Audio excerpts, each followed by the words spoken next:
2017 Kentucky? Yeah, correct. I'm gonna just pull it over here on the desktop. Perfect. And then, Hi. Nice to meet you. I'll be serving as the moderator for the Q&A. Great. So, after I speak, then I'll just say thank you, and then you'll... Yeah. Okay.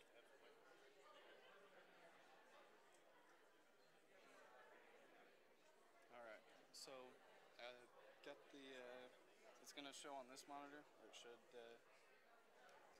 Okay, and is there, that would work if there's a way of doing it so I can see the next slide a little more, yes. sort of presentation mode, a little more.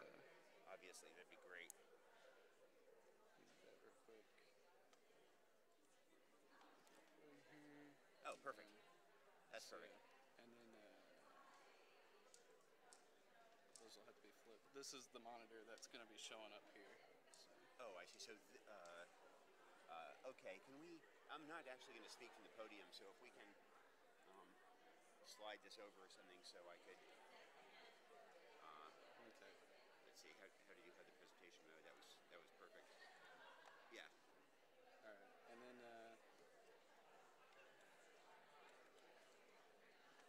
up there for now. And can if the presentation mode is on this monitor, can we tilt it around so that if I walk around here, I can see it from this angle? Yes, you can kind of turn it. Okay. Oh, perfect. Yeah. Okay. Let's stay. Yeah. Yep. So we'll go ahead and throw your presentation up. That's great.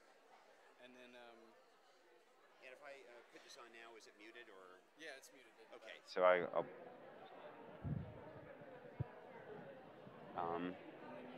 oh, and this is the okay, great. Great.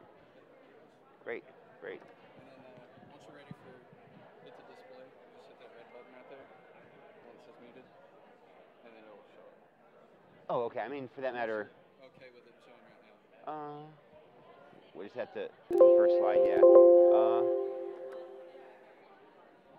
I mean, I guess we can just go ahead and put it up now. It doesn't really matter. Okay. That's fine. So there you go. And great. I'll mute the mic once everything gets going, and we're good to go. Okay, great. Thanks so much. It is on, right? I just, yeah, I just put it on. Okay.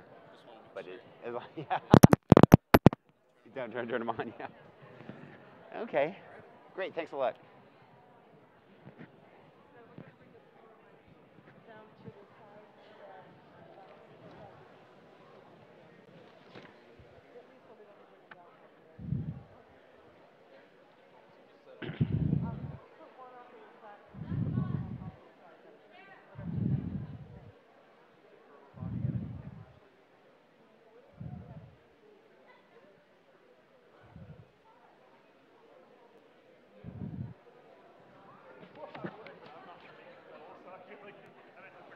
Great.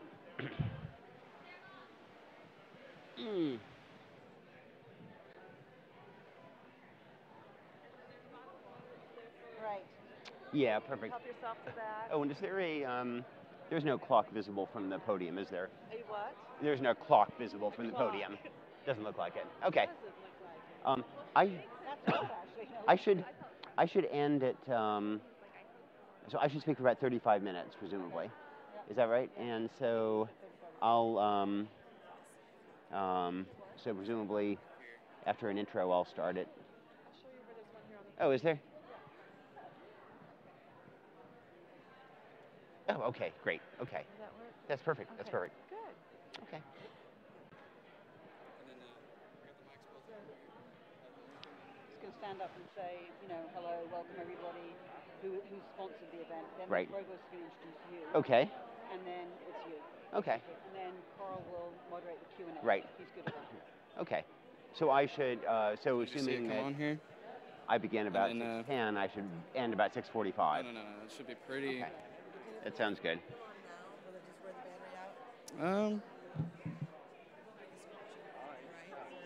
Shouldn't be, because they're muted in the back. Yeah, we can just. Hi. Maybe. Nice to meet you. All right. I'll unmute them back there when it's time to Yeah. do so. Yeah.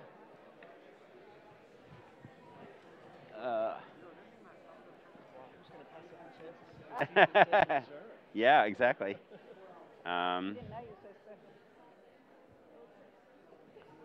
Let's see. Let me grab my water. I think this was this my water? I think so.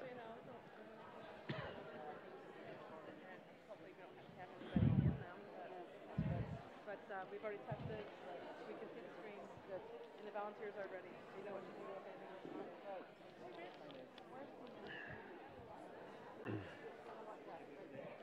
I did, yeah. I have, but you know, I was trying to remember exactly what brought me to Lexington last time, and I really don't remember exactly what it was. But I haven't. Remembered, it would have been Something bad? in jail.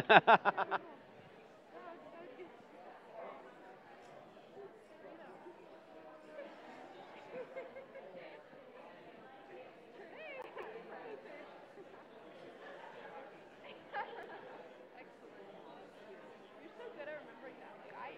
I'm not doing it, but I always forget. Yeah. I always forget on behalf of you. I'm not sorry. Yeah. Don't you have some connection with bona fide geographers or something? My dad was a geographer. Yeah, exactly. I thought I remembered that. Yeah, I'm yeah. a geographer now. Oh, okay, yeah. Yeah, my dad was a very enthusiastic political geographer. Well, it shows up in what you write. If I may. Yeah. Yep, I was well indoctrinated. Where was he? At Portland State University. Yeah, I knew it was Hi. Buck Ryan, I'm a Hey, Buck. journalism professor. Oh, nice to meet you. Up and former dean of social work. Hi, nice to meet you. I worked with Dean Baquet at the Chicago Tribune. Oh, wow. But you know, it's such a huge place. But Yeah. you know what I'm saying? Yeah. I saw him last here at the funeral of one of our legendary editors, who was just as nice as could be. Dean, he's a pretty good guy. So is he a good boss for you? Yeah, I mean, he's not my boss since I'm on the opinion side. He's on the news side. Okay. But he's a great manager. I feel sorry for him because traditionally the executive editors, their job is to figure out what new bureaus to open, what new people to hire, and poor Dean has been stuck with figuring out who to lay off. And it's just, not what you want to. It's a moment. We're really in a crisis, but we're looking forward to the inspiration. Okay. Yeah, really. Thanks a lot. Thank you for coming. Good. Make him follow me on Facebook or whatever.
I assume that opioids are a huge problem in Kentucky. Yeah, I'm kind of surprised no one asked you about that. Yeah.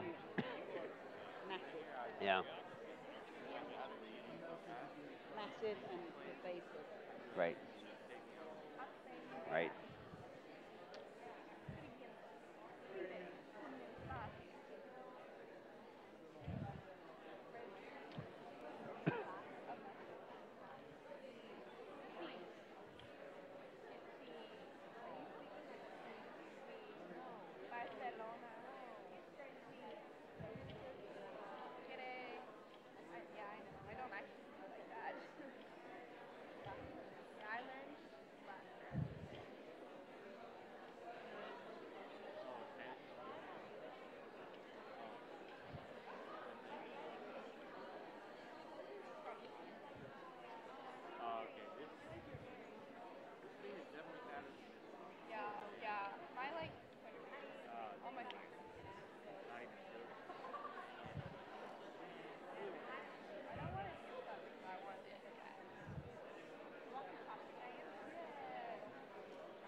You know, I was going to mention that in my talk, I don't think I'll really talk about North Korea. You know, I was just in North Korea. But my talk is sort of a different talk. But if you want to ask a North Korea question, then feel free. So, you know, as you like. But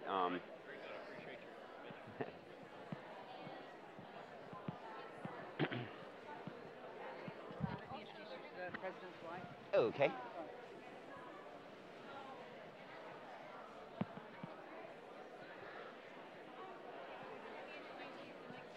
Really nice to meet you. Bow down to you. No. I admire your writing so much. Oh, well, and what thank you. do. Thank you. Today was good too. It was a good conversation. Well, I'm talking about your Oh, the men. Yeah. Yeah. Yeah. Yeah.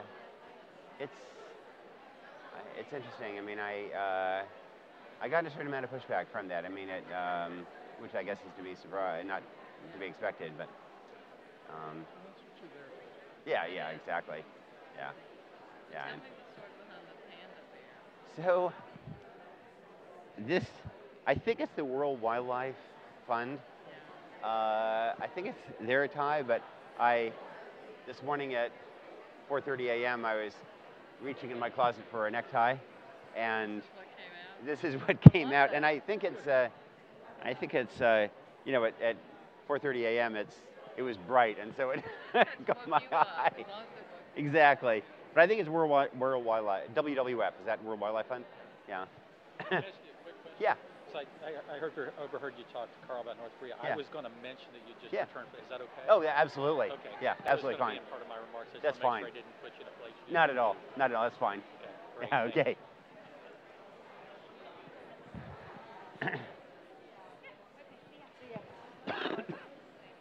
Oh, you got a good crowd. Yeah, we did.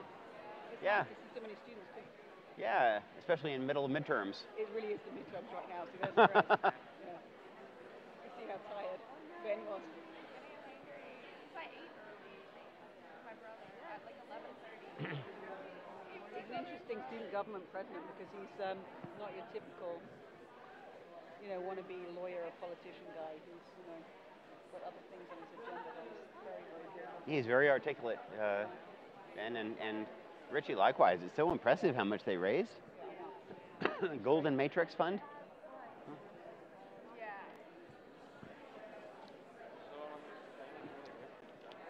Yeah, they're very impressive kids. Hi. I just wanted to thank you for coming. Oh, well, thank you. Thanks. My name's Neha Yusuf. Neha Yusuf? Neha Yusuf. Neha Yusuf. Yeah. Okay. Nice to meet you, Neha. Thanks. Hi, Noel. Nice to meet you. Yeah, we're both Great. freshmen. We need good journalists. Yeah. So you're both freshmen Yeah. and taking journalism classes now? Yeah. Okay. We're in Buck Ryan's like journalism 101 class. Okay. So he's the one who told us about this. So Well, you got to read the New York Times, or at least read. You don't have to read anything else, but read my columns anyway. sounds good. Thank you so much. for Sure. coming.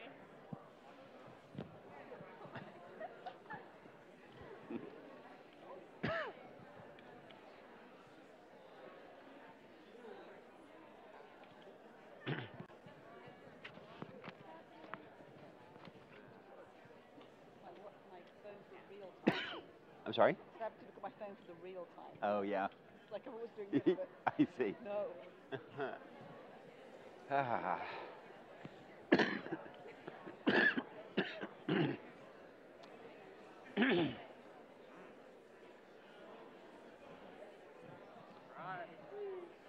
Let these people sit down and like,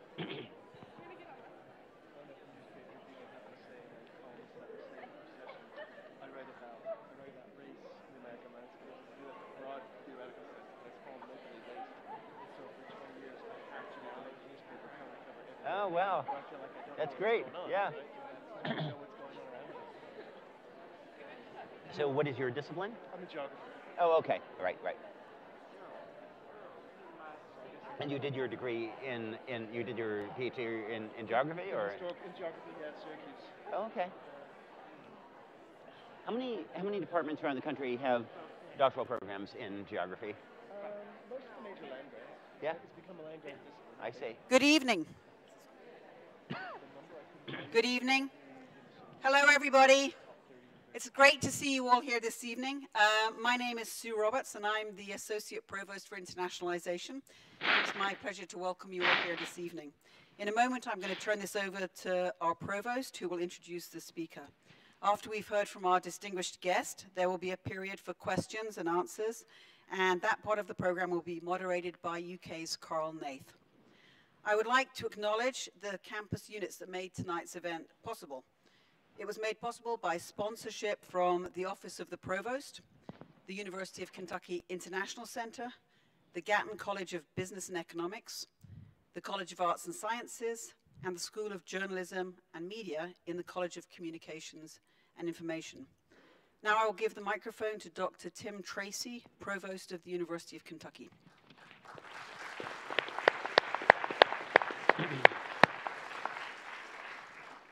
Thank you, Sue. Good evening and welcome to the University of Kentucky. It is truly an honor for me to introduce our guest tonight, Nicholas Kristof. Mr. Kristof's story begins like a good number of our students. He grew up on a farm. His family lived in Oregon, where he went to high school and wrote for the local newspaper before going to Harvard for his undergraduate degree. There he worked at the daily newspaper as well, the Crimson, and completed an internship at the Washington Post. He graduated in only 3 years and won a Rhodes Scholarship to study law at Oxford University. Kristof earned first-class honors at Oxford, but he was increasingly eager to see the world and pursue a journalistic career.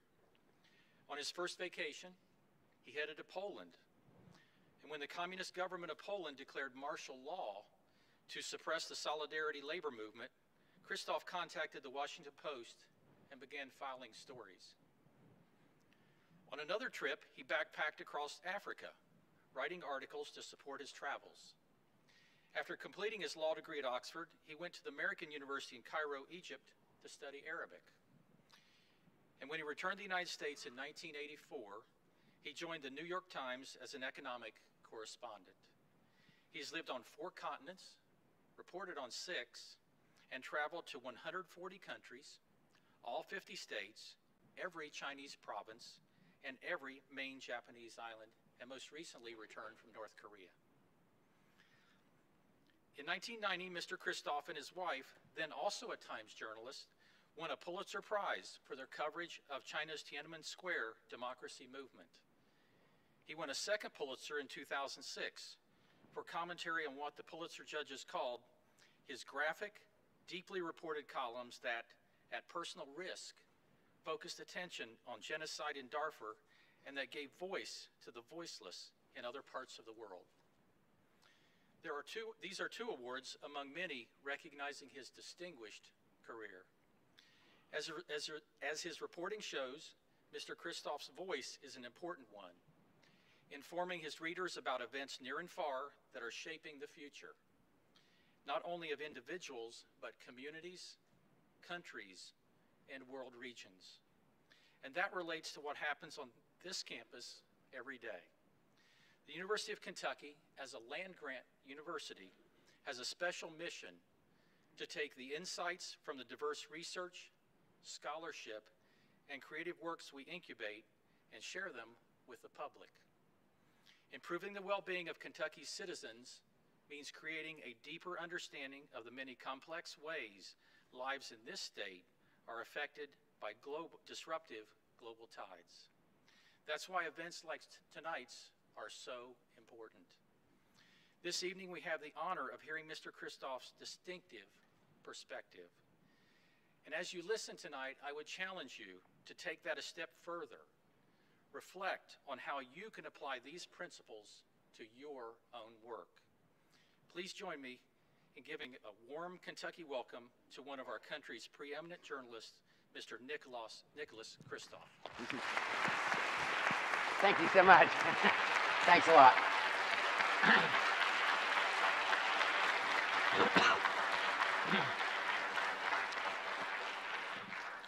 Thanks so much. I'm really delighted to be here. I mean, of course, I would say that in any case, but when you're just back from North Korea, boy, you're happy to be anywhere else.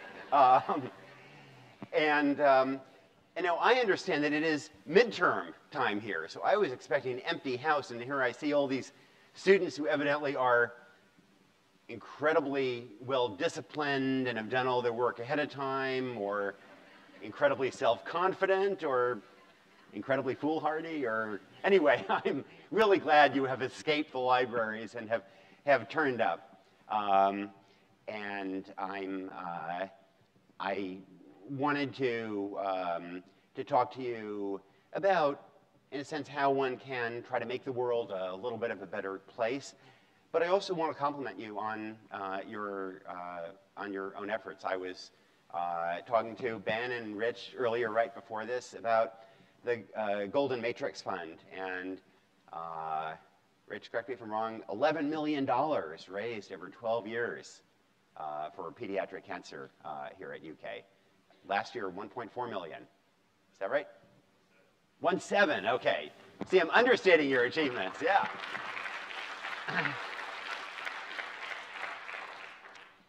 So I'd like to, doff my cap to UK for that effort, but also challenge you to, to raise the bar even higher and engage in more ways. And so let me talk a little bit about how I got, and my wife, that's my wife, Cheryl Boudin, who sends her best, how we got engaged in these efforts. Sort of, people are always sort of surprised that a New York Times journalist, and maybe a man to boot, should be so engaged in global humanitarian issues, issues of domestic poverty, and women's rights in particular. So let me talk a little bit how that came about. And part of it was when I think especially the issue of global women's rights and looking at gender and equity, part of that was when Cheryl and I were in China. Let me see if I can make this work.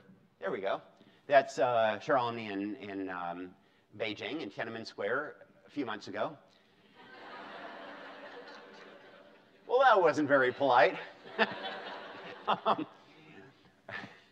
One way of gauging that is actually that our eldest son, who is on my shoulders there, he just finished a master's program. So it sort of underscores how quickly kids grow up in just a few months. But when we were in China, we were living there as correspondents for the New York Times, and we saw both the degree to which girls tended to miss opportunities, educational opportunities, for example, but also what happened when one did invest more in girls, and the returns that one could get in ways that benefited men as well as women. And we saw this in particular back in, well, the process began in 1990 in a very poor and rural part of China. Who here has been to China? A ton of you, okay. 谁能说中国话？能说中国啊？恭喜！但是你是中国人是吧？So we were in Hubei province in the Dabia Mountains, really poor. This is 1990. We were writing about how there were so many girls who had to drop out of school because they were girls. And this, we chose as our poster child for this phenomenon, this girl, Dai Manju, who was the brightest kid in her school and had to drop out in the 6th grade for one of $13 in annual school fees. $13 for a year. And so we ran her picture 3 columns across the front page of the New York Times. And you can imagine what happened. This is before email, so we just got deluged with letters from readers, mostly containing checks with $13 to help her. But we also got a wire transfer from one New York reader for $10,000. And we took all this money and we did a deal with the principal, that guy right there, whereby this money would be used to allow girls to stay in school even if their parents didn't pay the school fees. And those girls were thrilled. For the first time in this district, your academic prospects would be a function not of your chromosomes, but of your intellectual capacity. They were thrilled. Then we called up the donor of the $10,000 to give him a report. He was surprised that we would call him, and I explained, you just don't understand how far $10,000 goes in rural China. And there was a long pause, and he said, $10,000? I only sent $100.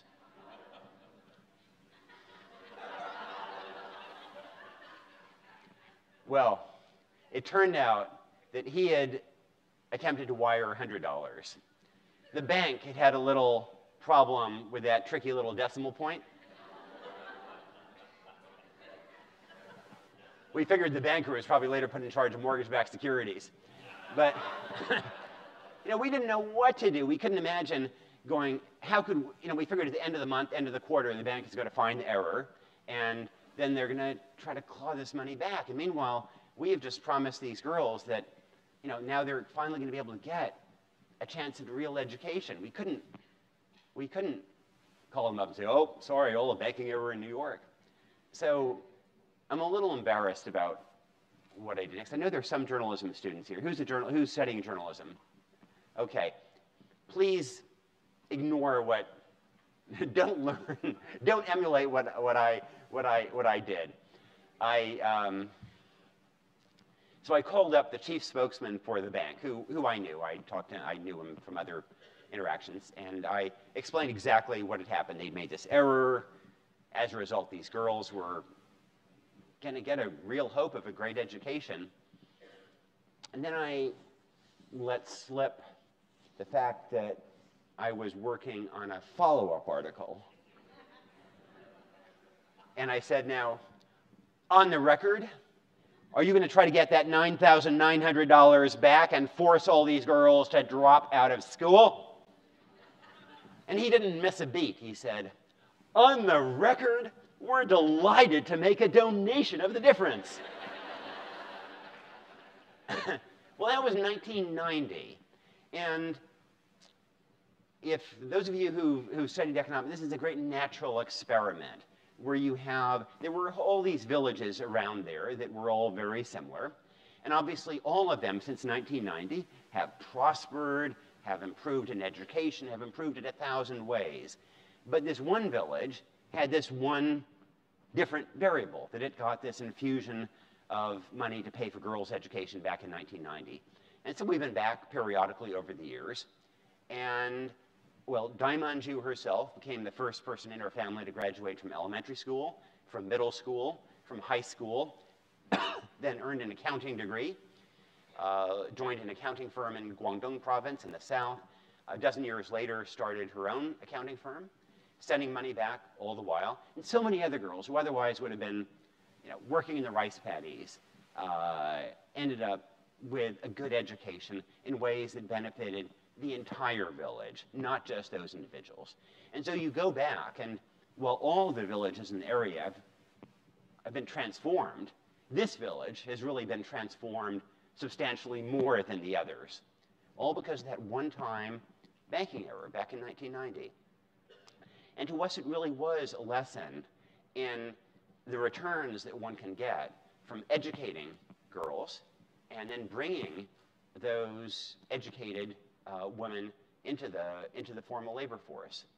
And I must say that, and it's something that we've seen over and over around the world. And as a journalist who spent way too much time since 9/11 in Iraq and Afghanistan and Pakistan, Yemen, Syria, one of my frustrations is that I don't think we fully absorbed that lesson about how transformative education is. And I think that since 9/11, we relied overwhelmingly on the military toolbox.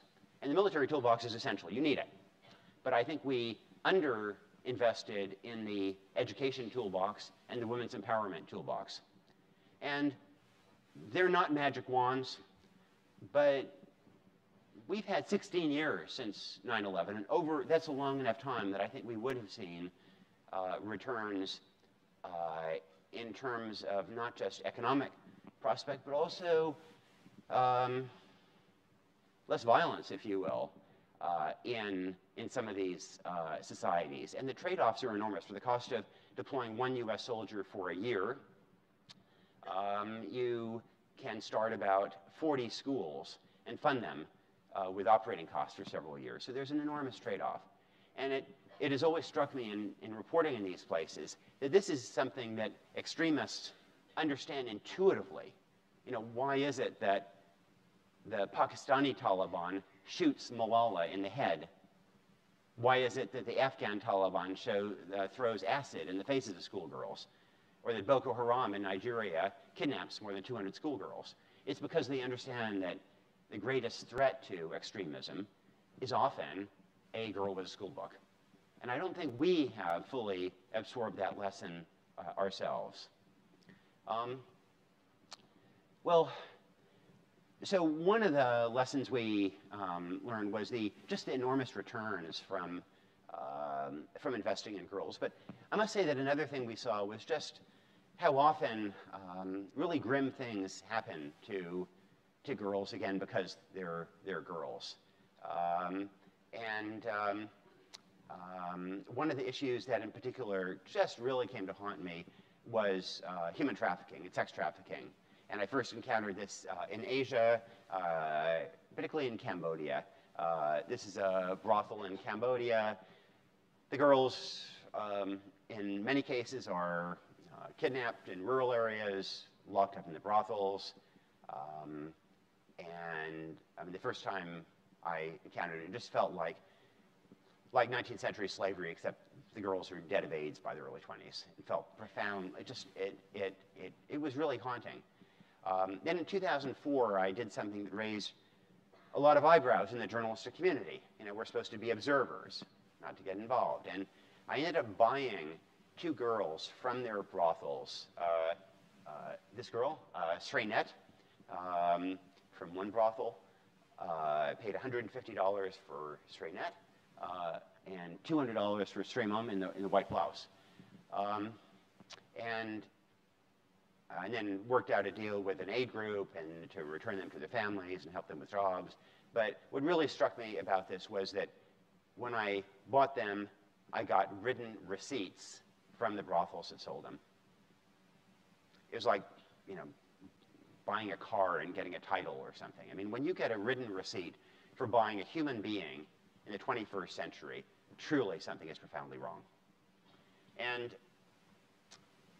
that made us curious about the situation here in the US in terms of human trafficking. And obviously, in terms of scale, and also in terms of, I think, just brutality and atrocities, it's worse in some other parts of the world.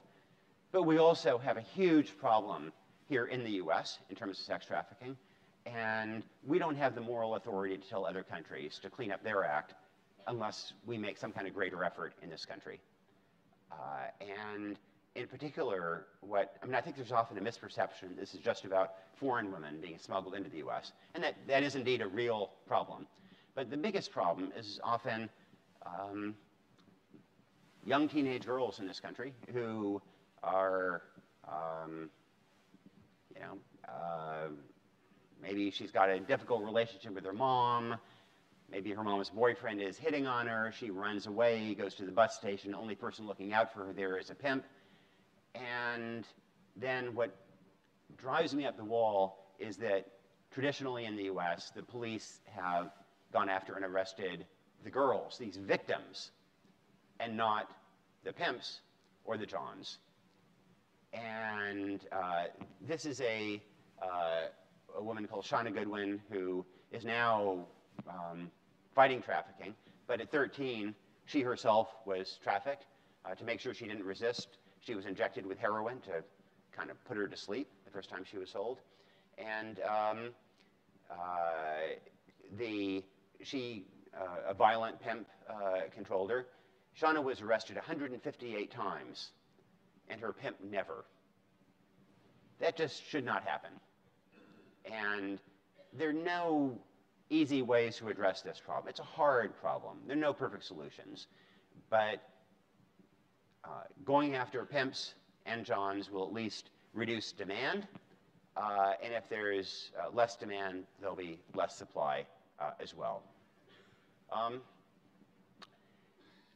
One of the, and so, you know, that's one example of this problem of sort of bad things happening disproportionately to women and girls around the world. Maybe the starkest thing has to do with something else. And let me ask you a question about that. Are there more males or females in the world today? Let's put it to a vote here. Who thinks there are more males in the world today? Who thinks there are more females in the world today? The first group was right. Yeah, so if you miss your midterm and, you know, don't do well, tell the teacher, but I got the question right. You know, we think that there are more females because in the US there are more females, in Europe there are more females. I think somebody said that at UK there are more females, is that right? Undergraduates at least, yeah. But in a society with equal access to food and healthcare, women live longer. In an equitable world, there would be more females. But the point is that it's not an equitable world. And one gauge of that inequality is that discrimination in much of the world is lethal. And so there are, depending on what demographer does the math, 50 to 100 million females who are missing worldwide, which is enough to tip the global balance so that there are actually more males than females worldwide, which is pretty staggering. One other way of slicing it is that in any 10-year period, more females disappear from the data than all the people who died in all the genocides of the 20th century. Just staggering. So those were some of the issues that got Cheryl and me engaged in these issues of gender inequity. But I do think that there are some ways in which we psych ourselves out. And one of the problems with talking about these challenges is that I think we psych ourselves out with a feeling that the world is such a mess and it's hopeless and there's nothing we can do about it. And I think that's also counterproductive. In the US, 90% of Americans say that global poverty is, since 1990, has stayed the same or gotten worse. And in fact, that is completely wrong. Since 1990 worldwide, there's been tremendous progress against global poverty. These are some of the numbers. I mean, most striking in this time period, about 250,000 people a day have graduated from extreme poverty. And literacy rates, you know, until I was a kid in the 1960s, a majority of human beings had always been illiterate. Now, almost 90% of adults are literate. And literacy is transformative. And illiteracy is on the retreat. It's waning. It's a very different world today because literacy is increasingly the norm. I think another way in which we psych ourselves out is the feeling that it's too bad about poverty at home or abroad or these various other social problems, but there's just nothing we can do. We don't know how to make it better. And I think that's actually wrong. I think there was a time period when there wasn't the two. We just had hunches about what would help. But increasingly, there have been really careful studies that look at what makes a difference, at what cost, testing interventions with randomized controlled trials as if they were pharmaceutical interventions. And when you do that, you actually get a pretty good feel for what works, at what cost, and so we learn all kinds of things. I mean, one of the things that we've learned is that early childhood interventions matter enormously, and that if you want to fight disadvantage or create opportunity, that you need to start early. And I don't just mean, you know, pre-K, I really mean in the first 1,000 days or so. I mean, at one point in West Virginia, 20% of kids were born with drugs or alcohol in their system. Those kids are born with a huge uphill struggle. Still in the U.S., 535,000 kids have young kids have elevated lead levels. And that's, again, a lifelong burden for them. We know how to address some of these problems. I mean, not perfectly. We're not going to get that 20% down to zero. We're not going to eliminate all lead poisoning, but we have much better understanding about how to make a difference. And so much of it is about early childhood. We also have learned a lot more about other kinds of interventions. I talk a lot about education abroad. So in Kenya, there was a really good study that looked at different ways to get one extra child in school. We always think the best way to get more kids in school is, you build more schools. But there turned out to be another way that was actually much cheaper, the cheapest in this study anyway, and it was something we don't even think of as an educational intervention.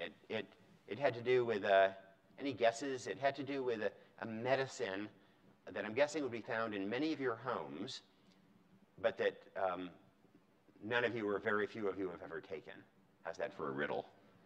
A medicine that you haven't taken, but it would be very widespread. It's and that has this great impact on getting more kids in school. And this is a Kenya study. Any guesses? Yes, deworming. You guys are smart. So we don't think about deworming because, in the U.S., kids for the most part don't have intestinal parasites.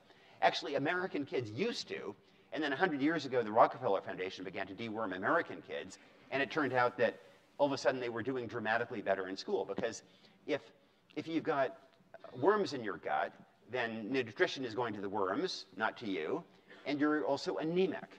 You're listless. It's harder to focus. You're more sick. You miss school. And deworming kids is something that is incredibly easy. One pill of albendazole once or twice a year will do it. And so this is the metrics in Kenya, getting kids in school, a marginal child in the school system, different ways. Bricks and mortar, $350 per marginal child. Deworming, $3.50.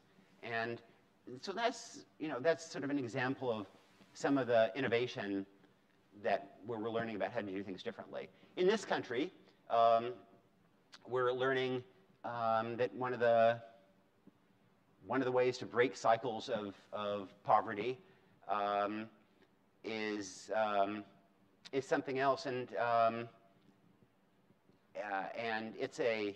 it's likewise kind of a medication. Any guesses about what that is? Sorry, somebody said something. No, it's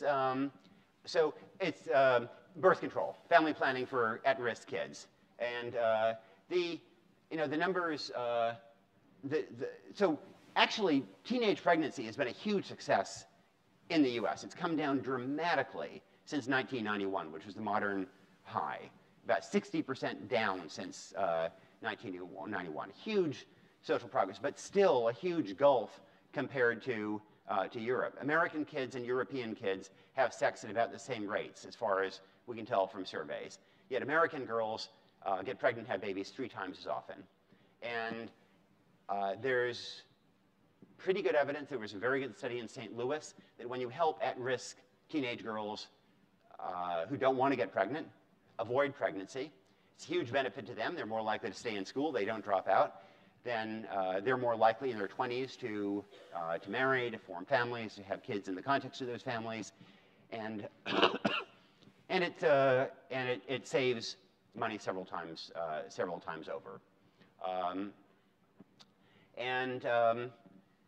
Likewise, I've got to say that the evidence is also accumulated on what I think has been one of America's biggest social policy failures over the last 40 years or so, and it's one that has hit Kentucky particularly bad, and that is policy on narcotics.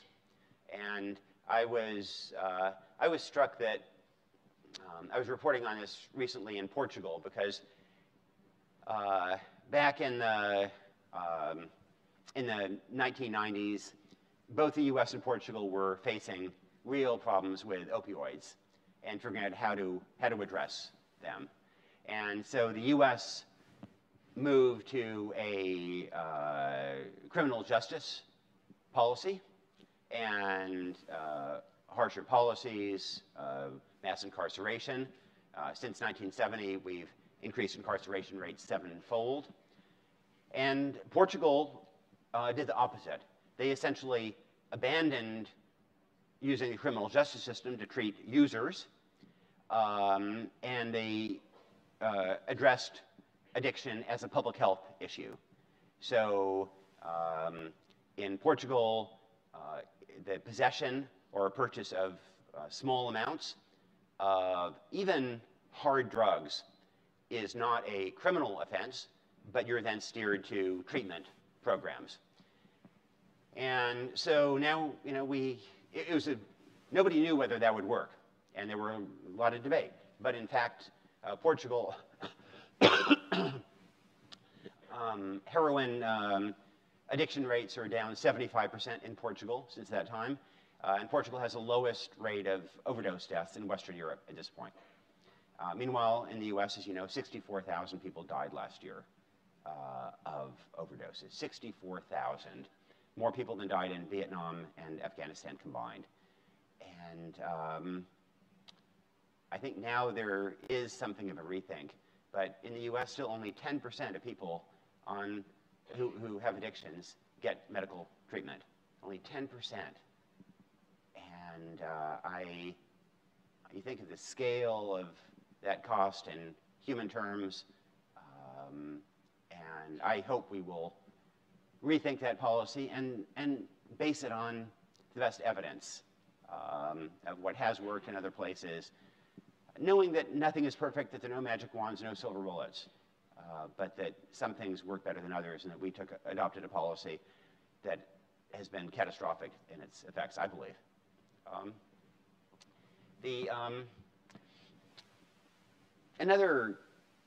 So there has been a sort of revolution in evidence about what works, what doesn't work. I'd say there's also been something of a revolution in innovation, trying new things. Sometimes a little bit crazy. One of the things we do in our family is for Christmas or birthdays or Mother's Day, we often give gifts that have some kind of sort of higher purpose, gifts of meaning, whatever you want to call it. And I want to show you a Father's Day present that my kids got me a few years ago. This was the coolest Father's Day present ever. If you're ever looking for a Father's Day present, Dad will be impressed. Here is my Father's Day present. You impressed? This is a giant Gambian pouched rat. They're almost 3 feet long, nose to tail. I've released a half dozen of them here so you can see them firsthand. So what is particular about the giant Gambian pouched rats is that they have very poor eyesight, but they compensate with an excellent sense of smell. And so aid groups have trained them to use their noses to either detect tuberculosis, to diagnose tuberculosis, or to detect landmines. And so I never took physical possession of my rat. It was trained in my name or whatever. I think my kids paid $65 or something for the rat, and it was trained in my name and then sent off to Angola to be they're called hero rats, to be a landmine detector. So I visited my rat in Angola, and they are the coolest things, you know. Normally humans, the way you clear a minefield is normally a human has a metal detector, but the problem is that any minefield usually also has all kinds of other metal, bullet shells, this kind of thing. And so anytime there's any metal, you have to stop and basically use a toothbrush to very, very carefully brush aside the soil. It's a very laborious, painstaking process. So a human mine detector in this minefield can clear about 10 or 15 square meters a day. My rat can clear more than 200 square meters in a day, you know, and my rat works for bananas. And you know, that's an example, I think, of some of the creativity that we've seen in this field, both abroad and at home. In the U.S., one of the most innovative things has been using text messages to, for example, to at-risk moms, just to encourage them to talk more to their children. There's a huge socioeconomic status gap in how often parents talk to their kids. Affluent parents talk a lot, low-income parents much less. And so the kids begin to speak at about the same time. I mean, they have the same same capacities, but by age 3, a child of professionals is heard 30 million more words. So how do you address this? It turns out that something as simple as texting moms to say, you know, just reminding them to talk to their kids substantially increases how often they do talk to their kids.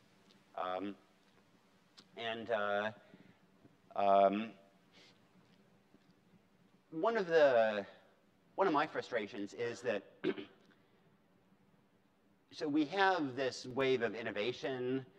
We have growing evidence about what works, at what cost, evidence about interventions that actually save money to the public, whether it's family planning programs, early childhood interventions. In the long run, they save money for the state, and yet we tend not to invest in them.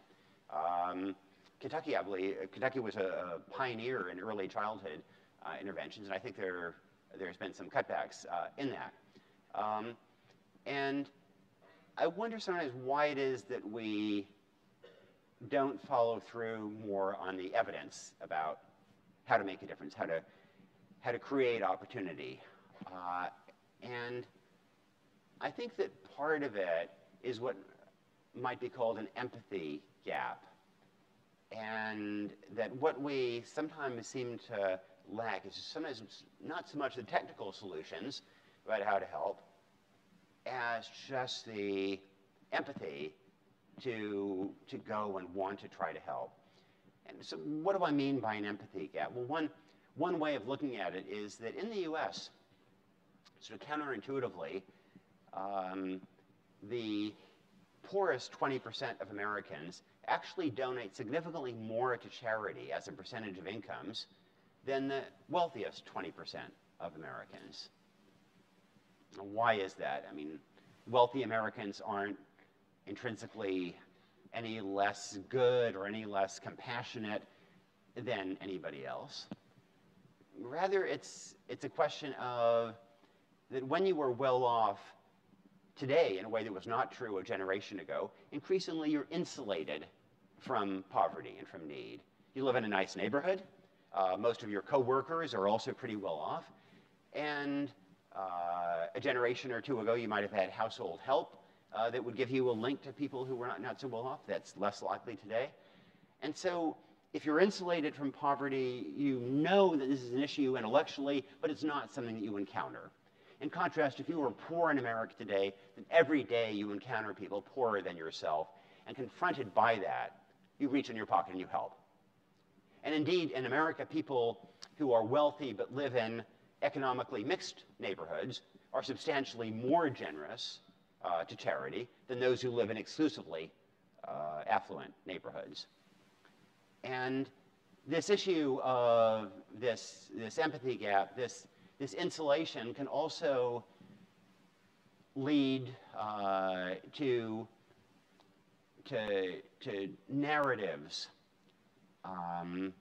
in which poverty is not just an economic issue, but is also a moral failing. And that it's all about self-destructive behaviors, or all about failures of personal responsibility. And look, these are real issues. And anybody who has worked at the grassroots knows that self-destructive behaviors are absolutely real. Personal irresponsibility absolutely happens. but I think also knows that it's a lot more complicated than just pointing fingers rather than offering helping hands, and that there are often deep roots to self-destructive behaviors, often going back to childhood. And I'd say that it's fair to have conversations about personal responsibility, but then let's also have the conversation about our collective responsibility to those left behind or disadvantaged when we don't come up with policies that can make a difference, that can create some of that advantage, that can help people, especially kids, who get left behind. And that's a conversation that I think it's really important for us to have together. And that depends partly, I think, on overcoming that empathy gap. And it's also, one of the challenges with the empathy gap is that we have a very human tendency to otherize people based on race or religion or ethnicity or immigration status or whatever. We are very quick to otherize, to categorize people, my team or the other team.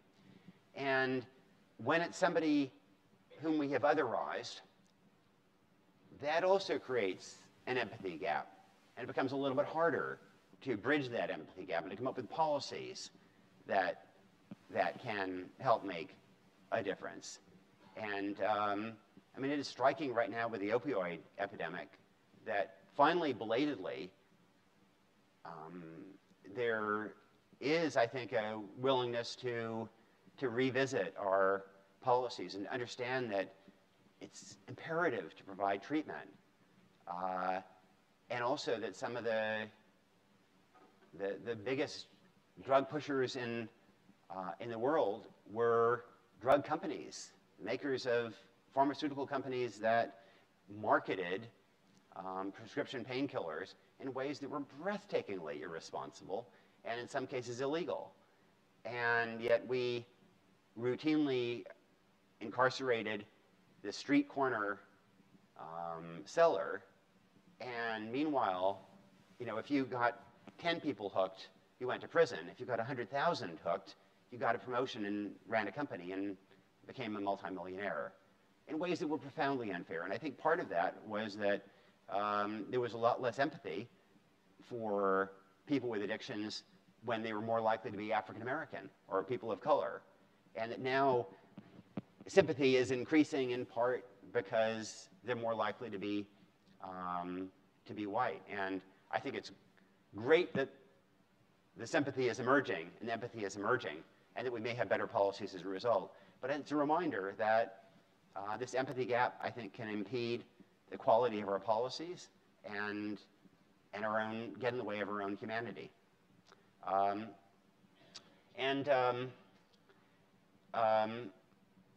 If we can bridge that empathy gap, I think it's most kind of remarkable what can happen. One of the stories we tell in our book, A Path of Peers, is about a young African American growing up in Arkansas, in rural Arkansas in the late 1950s. He's a really smart kid. His name is Ollie Neal. Really smart kid, but he's also just kind of a troublemaker. He's fired from his job, local store, for shoplifting. He reduces the sainted librarian at their school to tears. He's just kind of a bully. He's attending this segregated African-American school. And one day he's skipping English class, and he's in Mrs. Grady's little school library in 1957. And he notices that there's he's just browsing. He's not a book reader, but one book catches his eye. Actually, Ollie tells me that the reason the book catches his eye is because it's got a cover with this woman who's very scantily clad on it. And I've always wondered, partly because this is 1957, what does scantily clad mean in 1957? Whatever it does, it catches his eye, and so he looks at it, and he thinks, it's by an African-American author named Frank Urie. He thinks, maybe I'd like to check it out. But then he looks over at the checkout counter. There's a girl in his class. He can't be seen checking out a book. So he steals the book. He puts it in his jacket and walks out. He reads it at home, It's kind of the first bit of fiction he's read for pleasure, and he really likes it. It's just a great page turner. So he's surprised. He returns it about a week later, puts it back on the shelf. He sees that there's another Frank Yerby novel, so he steals that one. And again, it's just a great read. He eventually returns it. He notices there's a third Frank Yerby novel he hadn't seen before. He steals that one. This happens 4 times. It turns Ollie Neal into a reader. And he graduates to more serious literary fiction. From this third-rate, segregated school, he goes on to college.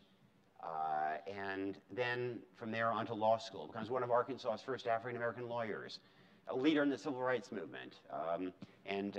This is Ollie Neal becoming a judge, sworn in as a judge. And so he's kind of a hero for the local community. He goes back to one of his reunions, and he sits down opposite Mrs. Grady, and he says, "Mrs. Grady, it's your little school library that completely turned my life around. But I got a confession. I stole some of your books." And Mrs. Grady says, "Well, Ollie, I have a confession too. I saw you steal that first book." And she explains how she'd been so indignant that here's this jerk of a kid who now, on top of all the other mischief he does, now he's stealing books, and she's about ready to go and march over and yell at him, when in this flash of empathy, she understands that he's embarrassed to be seen reading a book. And so she lets him steal it. And that weekend, Mrs. Grady drives 70 miles to Memphis, to the used bookstores there, to find another book by Frank Yerby. The first bookstore doesn't have one. The second doesn't have one. Mrs. Grady can't remember if it's the third or the fourth that has one. She buys it with her own dime, drives back 70 miles, puts it on the shelf, and when Ollie Neal steals that second Frank Yerby novel, she is thrilled. Then she drives back to Memphis and does this, 3 more times. Mrs. Grady, as an African-American woman in the 1950s, had every reason to be embittered. She was discriminated against for 2 reasons. And here's this obnoxious kid who she had no reason to take a risk on. And yet she was able to feel some empathy for him and to overcome that empathy gap in ways that led to Judge Ollie Neal. And, in the same way, look, helping people is harder than it looks. Anybody who has done this knows that you reach out and try to help and take a risk on somebody, and often it doesn't work, and it just breaks your heart. But I've also got to say that anybody who has done this knows that sometimes, in completely unpredictable ways, you take a risk on somebody who doesn't seem to particularly deserve it, and miraculously it does work out in ways that not only help them, but then ripple through them on the lives of others as well. And that is what can happen if we're willing to try to bridge that empathy gap. Let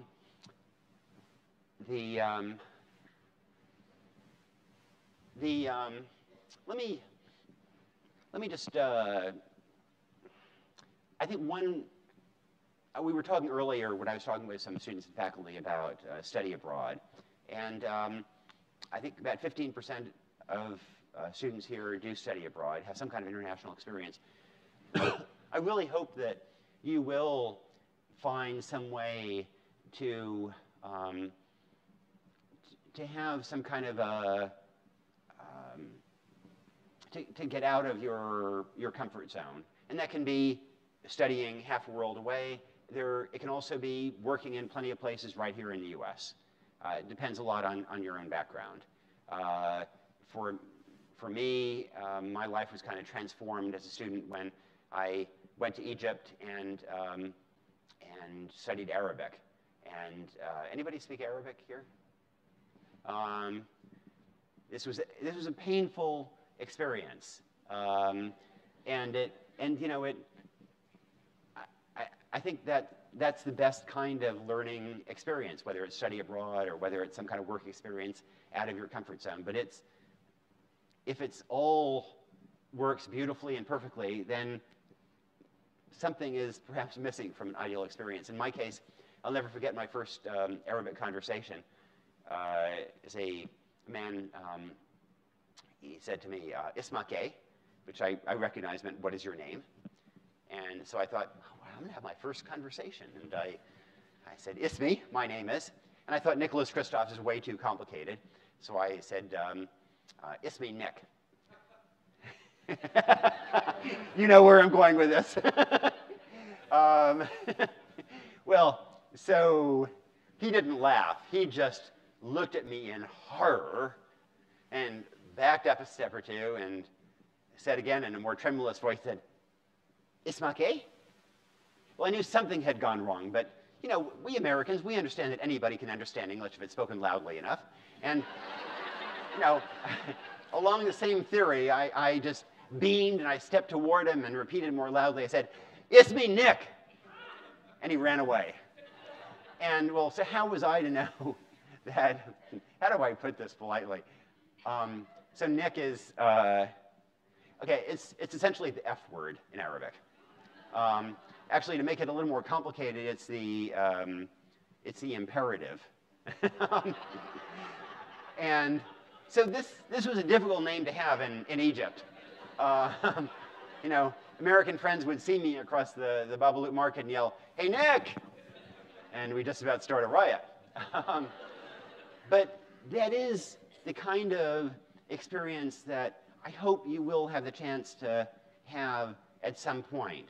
And wherever it is, the chance to get out of your comfort zone and face conditions that feel completely different and challenging. You're not quite sure whether to call home and say, "Get me out of here," or what. That's an important part of an education. And again, you can do that halfway around the world, or you can do that in places much closer to home. But I hope that you will take part in those experiences. And the final way, the final thing I want to say is that I think one other way, you know, which we psych ourselves out is the feeling that all these problems are just so vast that anything we do is going to be just a drop in the bucket.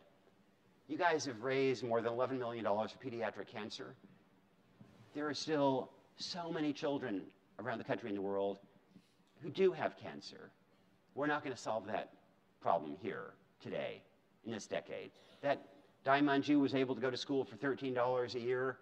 There are still 60 million kids who should be in primary school worldwide who aren't. We're not going to solve that problem in this room, in this country, in this decade. But in that sense, anything we do is a drop in the bucket. But I really have become a believer in drops in the bucket. And that's partly because of this person, Vladislav Shostakhovich, a World War II refugee. Refugees are, again, of course, in the news. We've just dramatically cut the number of refugees. So Vladislav Shostakhovich was in a concentration camp in Yugoslavia, almost executed, made his way to France, couldn't get a work permit in France, and just felt that fundamentally neither he nor his yet unborn children would ever be fully accepted in French society as refugees. And so he began to dream about coming to the US. And he tried to work out a way to come. He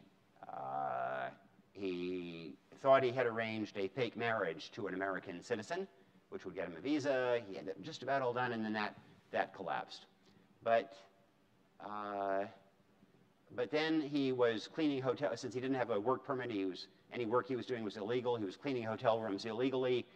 One of the rooms he was cleaning belonged to an American woman. They didn't have a romance, but she just liked him and admired him. And she wrote her parents back in Portland, Oregon, and convinced them to sponsor his way, and their church, to sponsor his way to come to the US. And they took a complete risk on him. They'd never met him. They didn't know anything much about him. It was a Presbyterian church. He was Catholic. And this was in the middle of the Cold War. He could have been a communist spy or saboteur or anything else. But they took a risk on him. They paid for his passage. They provided a job for him. It was substantial. And this didn't solve the global refugee problem, didn't make a dent in the global refugee problem. It was absolutely just a drop in the bucket. But it worked for him. He was able to come to the US. He learned English. He very quickly realized that a name like Vladislav Krzysztofovich was not terribly workable in the US. He had three Z's in his last name, 7 consonants in a row. So he shortened Krzysztofovich to Christoph. It's my dad. And so take it from me, truly, drops in the bucket. That is how you can fill buckets. And that is what you are doing. And I hope you can continue to raise that bar even higher. And thanks so much for having me here. I'd love to take questions.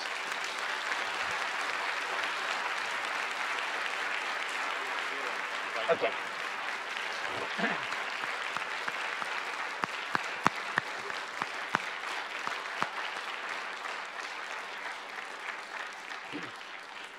Thank you, Mr. Christoph. And we now have time for audience questions and answers. We have microphones in either aisle. So if you would, please step forward to the microphone, state your name, and then ask your question, please. Okay, I'll start. Hi, my name is Nicole. I just want to say thank you so much for coming to UK. I never thought that I would get the chance to talk to you. Thank you so much. I volunteer with an organization in Lexington called Natalie Sisters. They basically own a house down in a bad part of Lexington, and they are open during the day for women who work in prostitution. They offer them couches to sleep on, warm meals, just a time to talk and be safe. And they have a Facebook page, they have social media. I share their posts all the time, trying to get donations, etc. I also follow you on social media, and it's very inspiring to see these kinds of posts.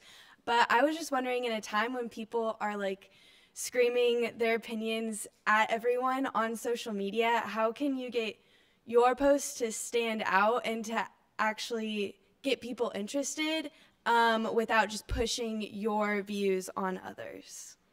You know, so, I mean, this is a problem that I face and that I worry about.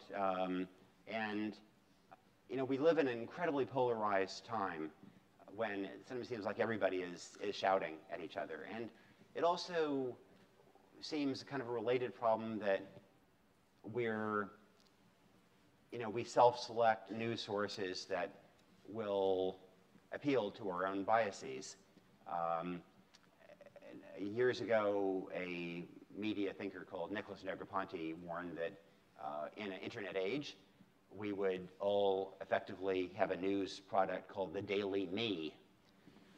We kind of now do have the Daily Me, all of us. And one of the problems is that for most people, the Daily Me doesn't really entail information about people on the other side of that empathy gap. It doesn't involve people who are struggling with some kind of disadvantage, or, you know, girls who are trafficked or being sold, or people with addictions, or you know, the whole range of issues. And it's really hard to engage people on these issues. Especially when I write about places far away. South Sudan is a country I've traveled to a lot. It's perched on the edge of a genocide. It's truly on the edge of a genocide.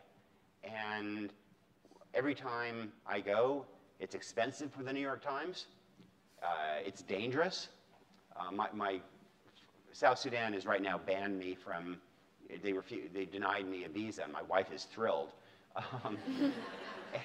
But it's, you know, it's expensive, it's dangerous, and when I write from there, my readership plunges. And the only thing I can say is that if we don't shine a light on these issues, whether it's prostitution in Lexington or a genocide or the risk of genocide in South Sudan, then these issues just don't get addressed. And I hope that you all will seek out information about that comes from outside your comfort zone. And I hope that you will also help, you all have your own little spotlights, and it's your Facebook page or your Twitter feed or your dinner table conversation or your church social or whatever it may be. And I hope that you will indeed use your own spotlights to help to highlight the challenges faced by people who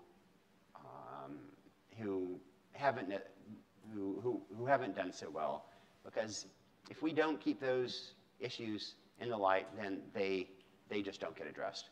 So thank you for your efforts. And it's tough, and I don't have any perfect solution on that, but keep shining your light, okay? Okay, thank you.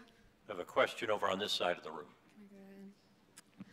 Well, I just want to say thank you for being here. My name's Amaris. I study international economics and Chinese here. And I just had two very short questions. The first would be is how do we convince people, especially our government, to reach into that what you call the female empowerment toolbox when I find there's almost kind of a pushback against feminism or maybe even a notion that women are too empowered. And my second question, I was curious because I had seen in your biography that you studied Chinese in Taipei, and I was there last year at ICLP, so I was just curious where you studied. Thank you. I studied at TLI, Taipei Language Institute. But mostly then just lived in China 5 years. And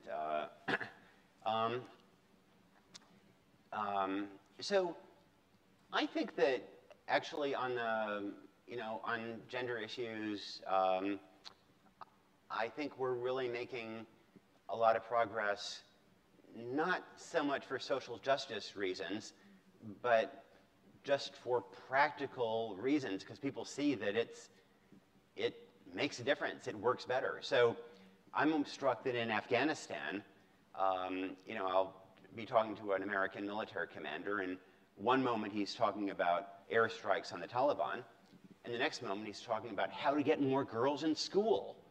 Because he knows that if he can get more girls in school in a district, American soldiers who go there are going to be safer. And the Taliban will have a harder time of it. And likewise, aid groups have kind of figured out that sometimes the best leverage you have to bring about change is to invest in women. If you can when women control income or assets, then their kids grow better, stay in school longer, compared to when the same assets are in the control of the man. And there have been quite rigorous studies on this. And even so, the Harvey Weinstein case in New York, that has been disastrous for the Weinstein company. That company is now, looks like it will go bankrupt. Anybody know how many women were on the board of directors of the Weinstein Company? Exactly, 0. Now, if there had been a couple of women on the board, it might not have made a difference. Having women on a board does not solve issues of bullying or sexual harassment or sexual assault. But it at least it couldn't have been worse. And there is evidence that when you have, the best decisions are made by more diverse groups who bring more opinions to the table. And I think, that that companies are belatedly beginning to understand that bringing women onto a board, for example, or into an executive suite or into a team, that's not a favor to those women. It's in the self-interest of the company or whatever it is. And so I'm hoping that, that we're gaining ground on that way. And I also think, I'm skeptical of kind of touchy-feely sensitivity training. I mean, I'm nothing against it, but I think what really makes a difference is accountability and ending impunity. And there's actually, I think, a good example of that in rape in modern American history. I think a lot of people think that sexual violence has gone up. In fact, if you look at victimization surveys in the US, it has gone down quite dramatically since the 1970s. And that's because most rapes in America are not, by strangers. They're by a boyfriend or an ex-boyfriend or a date. And a generation ago, the police just did not take that seriously. There was essentially, if a guy and a girl were making out in her dorm room, and then she said stop, and he did not, and he raped her, he had essentially 100% impunity. There was essentially zero risk to raping his date in that context. Now, there is some risk. I mean, he might very well get away with it, but there is some risk. And so that filters through the brain of a guy who is, I said, too much alcohol and is feeling pretty horny, and it slows him down. Not every time, not enough, but that accountability, I think, is hugely important in changing behavior. And I do think that, the Harvey Weinstein case is also making a lot of executives probably a little more careful about their behavior. And so I think I wrote in my column today that, firing one predator like that is worth 10,000 hours of sensitivity training, and I totally believe that.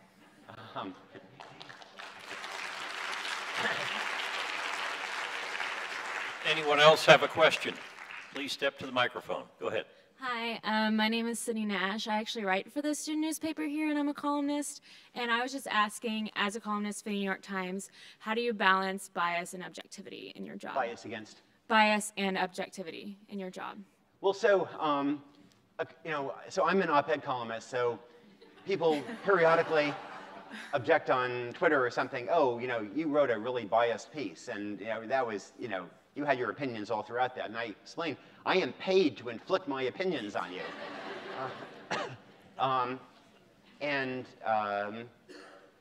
So, but maybe the complicated issue involves fairness. And, I do believe in fairness, and I do believe that generally one can be both opinionated and fair, but there are complicated trade-offs. And one of the issues where I think there was a real issue between fairness and truth, if you will, came last year during the presidential campaign. And journalists were wondering how to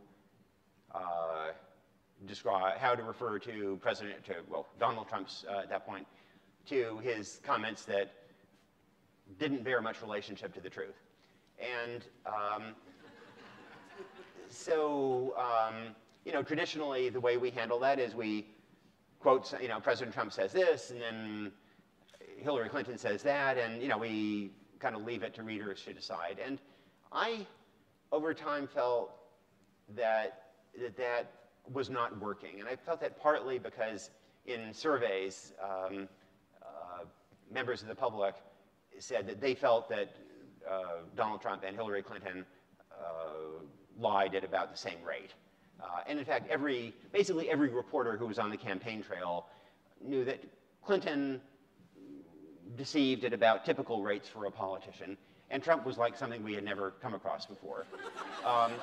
And so I came to believe that, the traditional approach was more about fairness, but that was coming at the expense of truth. And so, there were a few times in journalistic history when maybe truth should be a higher priority. In the Joe McCarthy hearings in the early 1950s, when Joe McCarthy was accusing people on the basis of no evidence, destroying reputations, accusing them of being communists, then Edward R. Murrow broke that and basically said, Joe McCarthy is a empty shirt and a liar, I mean, in effect. And that was not fair, but it was the truth, and it was justified by history. Likewise, in the civil rights movement, it just didn't work to quote some segregationist on the one hand and some civil rights worker on the other, when it was clear to every reporter there what was going on.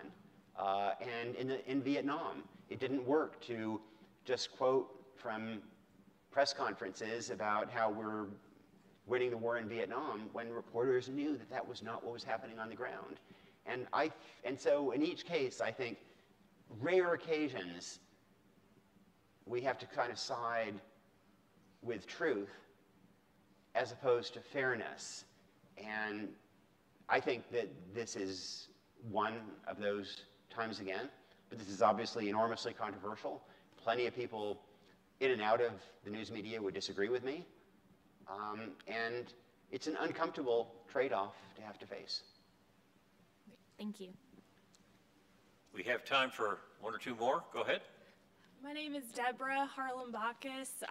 My question to you is, I know you've studied Darfur for several years now, and with the Trump administration just recently lifting the sanctions off the country, I wanted to get your perspective about the ramifications in regards to the genocide in Darfur and Blue Nile, and wanted to hear from you, of course. Yeah, I poured my soul into Darfur for so many years, and it has been, and so as you say, the Trump administration just lifted the sanctions or some of the sanctions on Sudan related to that.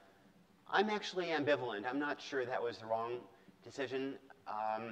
I'm generally something of a skeptic about sanctions as a way of changing behavior, and in general, I think engagement with countries tends to work better. And I'm not sure that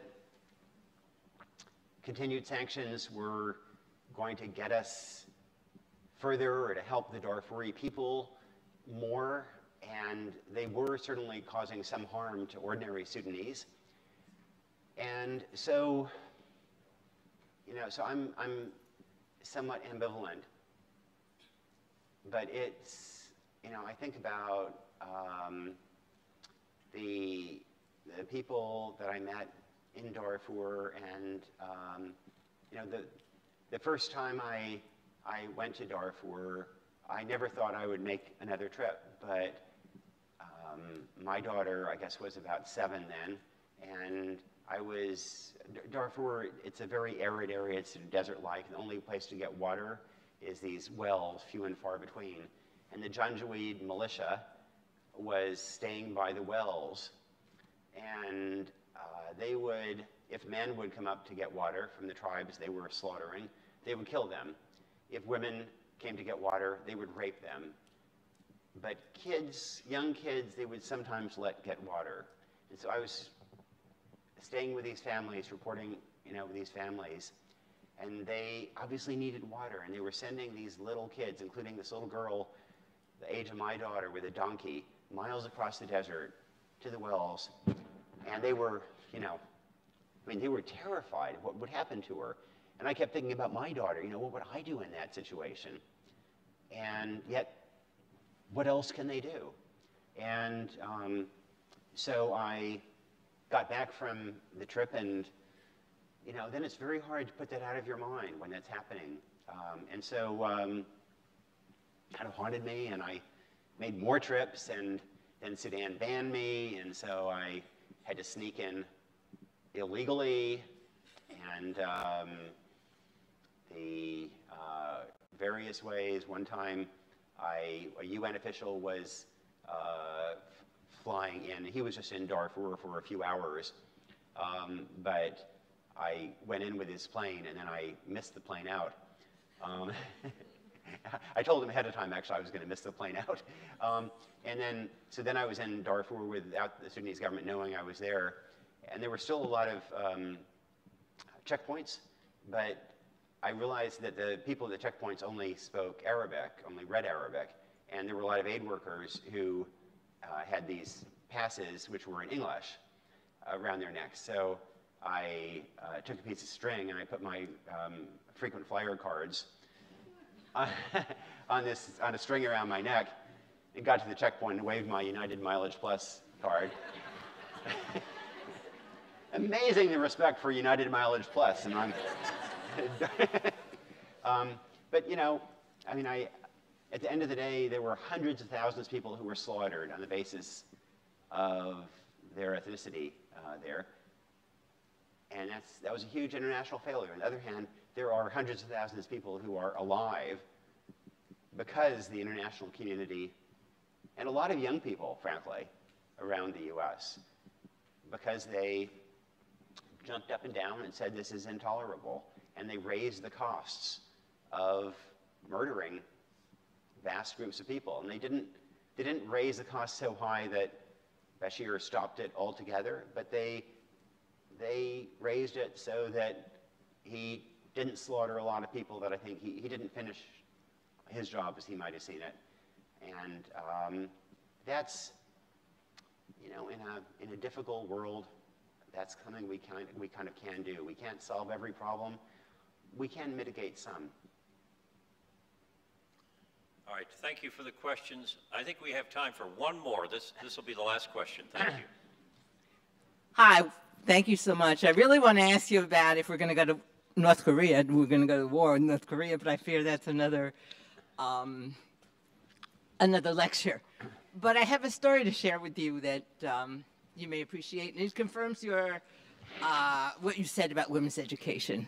I'm Francie Chasson-Lopez. I teach Latin American history here at UK, and I work in the city of Oaxaca in southern Mexico, which is one of the poorest states of Mexico, and it is also one of the most ethnically diverse of all of Mexico. And it has a problem with women's education, especially high in the mountains in the indigenous villages where women are married off at 13 and do not have a chance to have an education and end up having many children, and very often end up alone because their husbands will go off to work in the United States. So at the Women's Center in the city of Oaxaca, they have set up a program of fellowships or scholarships for young women of high school age so that they can come to the city of Oaxaca. Each young woman gets $2,000 pesos, which is about $100 a month, for 3 years.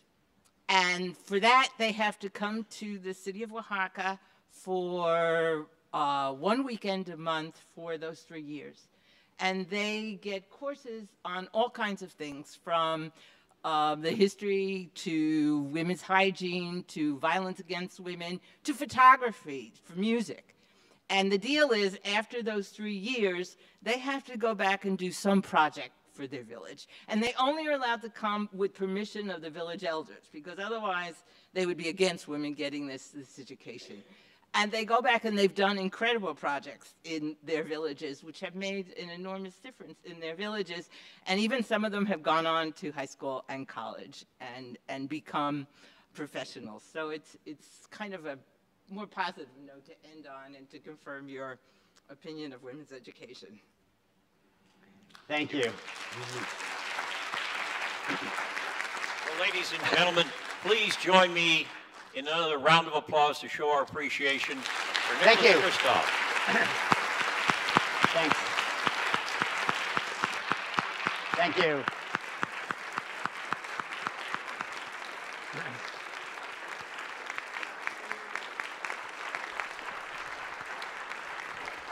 Thank you. It was really my pleasure. It was great to do this.